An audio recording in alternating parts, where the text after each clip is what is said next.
Next day delivery அனுப்பியாச்சுது. இனி அம்மா வேலை பேலன்ஸ் பண்ணணும். பிள்ளை மீனா பசிக்குதுன்னு ஏதாச்சும் தேடும் காலமாக சாப்பாடு.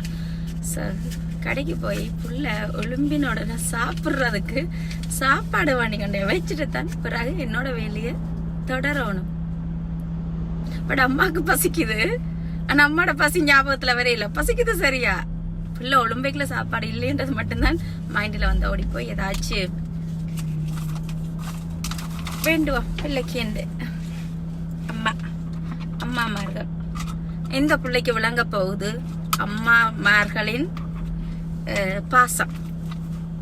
இப்பத்த பிள்ளைகளுக்கு விளங்குதோ இல்லையோ தெரியாது. கடமையை செய் பலனை எதிர்பாராது என்ற மாதிரி நம்ம கடமையை செய்ய வேண்டியதுதான், பலனை எதிர்பார்க்க கூடாது.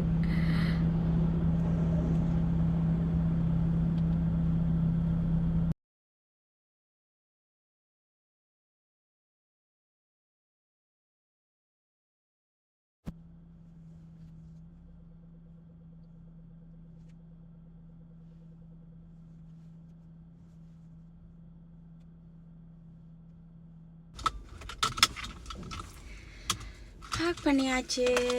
நாங்கள் கடைக்கு போகலாம். ஒரு பழமொழி சொல்லுவாங்க, மிளகு போகிற இடம் பார்க்க மாட்டேன், கடுகு போகிற இடம் பார்க்க மாட்டேன். கடுகு வந்து சரியான சின்ன, அதை வந்து தேடுவோம். ஆனால் பெருசு மிளகு பெருசாண்டு போகும், அதை விட்டுருவோம். அதே மாதிரி தான் எத்தனையோ செலவை செய்கிறோமா. ஆனால் இந்த 1 pound பேக் இருக்குல்ல, இது 1 pound. முந்தியெல்லாம் 30 pence 25 pence 40 pence எல்லாம் விற்றாங்க. இப்போ 1 pound அன்றைக்கு இங்கே வேண்டினா இந்த 1 pound பேக் இருக்கு தானே, இந்த 1 pound மிச்சம் பிடிக்கிறதுக்காண்டி ஒவ்வொரு முறையும் வரைக்கும் இந்த பேக் எடுத்து வச்சு கொண்டு வர்றது. எல்லாட்டிக்கு கையில் சாமான கையிலேயே வீடு மட்டும் காவி கொண்டு போகிறது. காருக்குள்ள வச்சு தான் சொல்கிறேன் நான். அப்படியான இடத்துல நாங்கள் மிச்சம் பிடிப்போம்.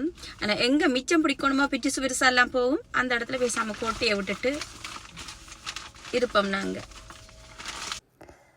இதுதான் இன்றைக்கி லிடில் போய் வேண்டி கொண்டு வந்தது. அவசர சாப்பாடு. இது சிக்கன் நெகிட்ஸ் 140 ஏதோ இருக்காக்குமா. அவசரத்துக்கு உதவி வேண்டிட்டு வந்தேன்.